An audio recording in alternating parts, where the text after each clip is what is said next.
حضرت شیخ سعدی بیان کرتے ہیں کہ ایک بادشاہ کسی مہلک بیماری میں مبتلا ہو گیا۔ کافی علاج و معالجہ کے بعد بھی اسے آرام نہ آیا تو طبیبوں نے صلاح مشورہ کر کے کہا اس بیماری کا علاج صرف انسان کے پتے سے کیا جا سکتا ہے، اور وہ بھی ایک ایسے انسان کے پتے سے جس میں یہ خاص نشانیاں ہوں۔ یہ کہہ کر طبیبوں نے وہ نشانیاں بتائیں اور بادشاہ نے حکم دے دیا شاہی پیادے سارے ملک میں پھر کر تلاش کریں اور جس شخص سے یہ نشانیاں ہوں اسے لے آئیں۔ پیادوں نے فوراً تلاش شروع کر دی۔ خدا کا کرنا کیا ہوا کہ وہ ساری نشانیاں ایک غریب کسان کے بیٹے میں مل گئی۔ پیادوں نے کسان کو ساری بات بتائی اور کہا بادشاہ کے علاج کے لیے تیرے بیٹے کے پتے کی ضرورت ہے، اسے ہمارے ساتھ بھیج دیں اور اس کے بدلے جتنا چاہے روپیہ لے لے۔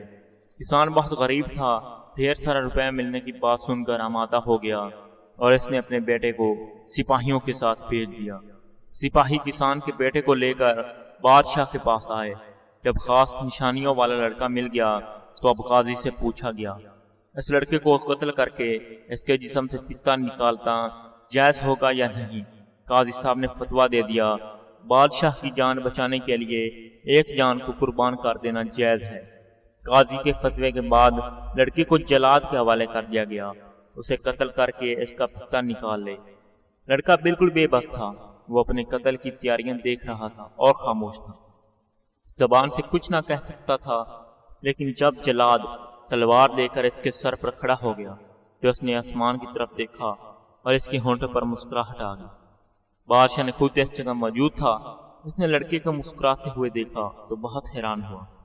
جلاد کے ہاتھ میں ننگی تلوار دیکھ کر تو بڑے بڑے بہادر خوف سے کانپنے لگتے ہیں۔ بادشاہ نے جلاد کو رکنے کا اشارہ کر کے لڑکے کو اپنے پاس بلایا اور ایسے پوچھا لڑکے یہ تو بتا اس وقت مسکرانے کا کون سا موقع تھا؟ لڑکے نے فوراً جواب دیا حضور والا، دنیا میں انسان کا سب سے بڑا سہارا اس کا ماں باپ ہوتا ہے، لیکن میں نے دیکھا کہ میرے ماں باپ نے روپے کے لالچ میں مجھے حضور کے سپرد کر دیا۔ ماں کے بعد دوسرا سہارا انصاف کرنے والا قاضی اور بادشاہ ہوتا ہے کہ اگر کوئی ظالم کسی کو ستائے تو وہ اسے روکے، لیکن قاضی اور بادشاہ نے میرے ساتھ انصاف نہ کیا۔ اب میرا آخری سہارا خدا کی ذات تھی اور میں دیکھ رہا تھا کہ جلاد ننگی تلوار لے کر میرے سر پر پہنچ گیا اور خدا کا انصاف بھی ظاہر نہیں ہو رہا۔ بس یہ بات سوچ کر مجھے ہنسی آ گئی۔ لڑکے کی یہ بات سنی تو بادشاہ کی آنکھوں میں آنسو آ گئے۔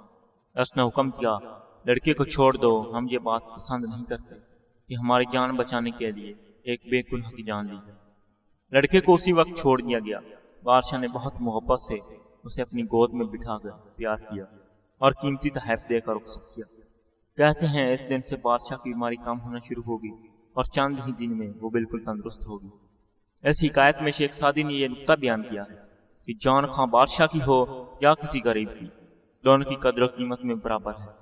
نیز یہ کہ خود غرض بن کر دوسروں کی جانیں پامال کرنے والے دنیاوی لحاظ سے بھی اتنے فائدے مند نہیں رہتے جس قدر نفع بھی خلق کے خدا پر رحم کرنے والے رہتے ہیں۔